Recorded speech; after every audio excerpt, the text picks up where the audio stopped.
public schools, particularly in California, were not teaching their kids math. They introduced all this conceptual junk in the schools, and their children were coming home and had no idea what basic equations were or why they were there. And so they started talking, and they formed a group over the World Wide Web called Mathematically Correct. Like many people, I suspect, this started when my own children were in mathematics in school. I have two kids that are 2 years, 2 grade levels apart. One of them went through middle school with a traditional algebra and an Algebra 2 program and did just fine.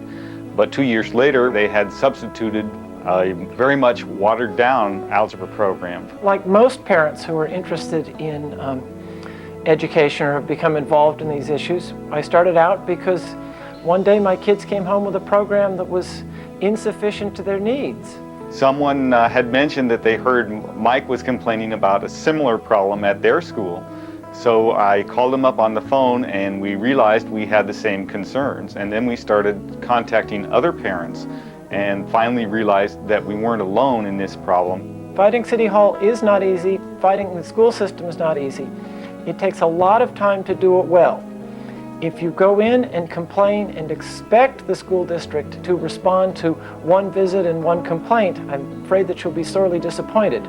It's important to get a lot of parents concerned, to have a lot of parents asking questions, to have concrete suggestions the other way, and to be very careful with the way you respond when they speak to you. I even had a first-year teacher turn to me and said, "The math you learned in school, nobody uses anymore," which was a shock to me because as a working scientist, I use it every day.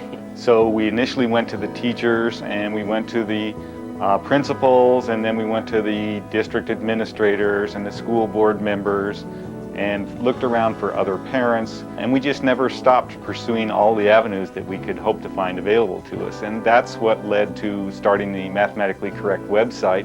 We have this diffuse architecture, which means that we can fight at many levels at once. Because of the internet, we can communicate rapidly, but individual groups in individual cities can go off and deal with their local issues using information they've gathered from our whole network of people.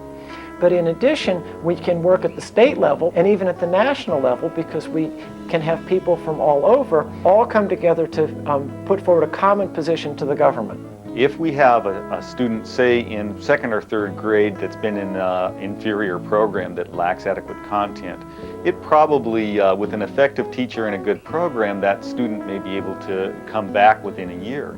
But if a student is in 5th or 6th or 7th grade and has had an inferior program for several years, it's going to be an extremely difficult matter to bring that student up to our expectations, what we'd really like to see. And we've never actually had a strategy planned out for where we were headed. It's just something that has just sort of evolved. I know that in California, we've gotten now some very rigorous state mathematics standards, and we are almost to the point of having a new mathematics framework to match. I think this same thing has to happen in other states. We're also working on our statewide assessment to go with the new standards, and we would like to see other states follow this lead. I think it's turning around and headed in the right direction.